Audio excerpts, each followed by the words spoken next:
Today we're going to look at the difference between the old and the new reverb version of the CT amplifier's Lunchbox amps. What do they have in common and what sets them apart? I can start by saying that I have of course bought these two amps with my own money, and I'm not in any way affiliated with or sponsored by CT amps. So these are my honest opinions that I will offer. Let's start by looking at the specs.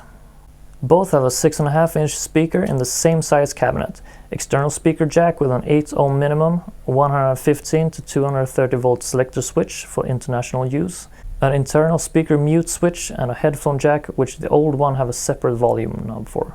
They weigh about the same and only have slight differences in appearance. The new grille, different color knobs and different backsides being the most obvious. My old Lunchbox is, I think, a very early version, because the knob more commonly known as ambience is here named reverb.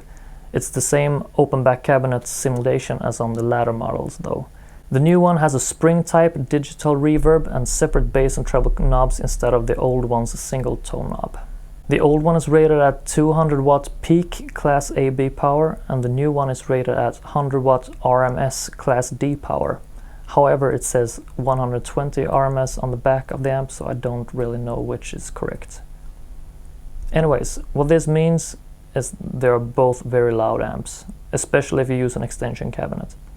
Lastly, the old one has an aux in that I never use since it sounds really thin. I've set both amps up for clean sound with gain and tone knobs on 12 o'clock. This is what they sound like.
The sound is really what sets them apart. The new one has a much fuller sound than the old one, but next I'll try using an EQ pedal and a reverb pedal in front of the old one to see how close I can get them. Prior to buying the new one, this was one thing that I wondered about. Could I get the same sound character using pedals that I already had?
It gets closer, but to me there's still a big difference. The old one just won't let as much bass frequencies through no matter how much you boost.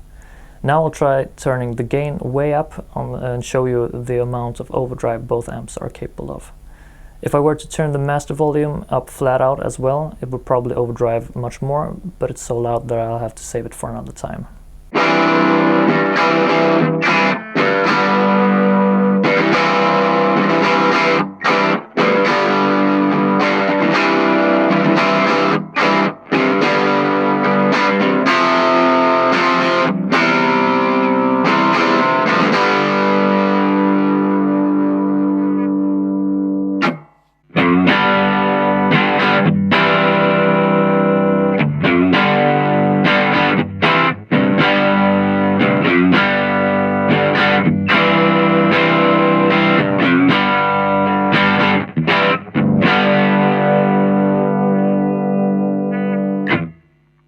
Now let's try them with a couple of different pedals. I'll use my full tone Octafuzz, I'll use a Zendrive Overdrive pedal, and some more extreme settings on the Hall of Fame Reverb.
The new one is in my opinion much more usable as a standalone amp than the old one. I wouldn't hesitate bringing it to a gig. That doesn't necessarily mean that the old one is without its uses, however. I've come up with a few ways to use it, and now if you see it on the second-hand market, here are a few reasons to consider picking it up. Number 1, as a backup amp. It's a small and handy tool to have in the trunk of your car if your main amp fails or if somebody wants to sit in but don't have an amp. Number 2, use as your main amp in a crowded mix. Its mid-focused sound can really cut through a big band with a lot of instruments, plus it has volume for days. Number 3, use it in a wet dry or stereo rig. Use it along with another amp for a bigger spread with your effects. The Lunchbox can either be a wet or a dry amp, and it will help create a full spacious sound. Number 4. A small amp to complement a bigger one. This is a good complement for bigger amps due to its MIDI sound character. For instance, you can fill in the sonic gap in your mid-scooped full stack. Number 5. Use it for dirty vocals. I've used it in place of a PA for rehearsals. It gives a cool overdriven vocal sound. Number 6. Use it for harmonica. This is self-explanatory. Just plug it in and play. Number 7. Use it for an extra monitor. Have it tilted up on stage to hear yourself better. Number 8. Use it as a feedback machine. This one I saw in a Sylvia Massive video. Have it close to your guitar and at quite a high volume for infinite sustain and pleasant feedback. All these things obviously works equally well with the newer version too. Just turn down the bass in some cases if you want more of the mid focus. In closing, the Lunchbox amps are good tools to have around that doesn't take up much space and won't cost you a fortune. Thanks for watching. I hope you found this video helpful in some way. Please like, subscribe and comment down below if you've ever tried one of these amps and tell me what you think of it. See you next time.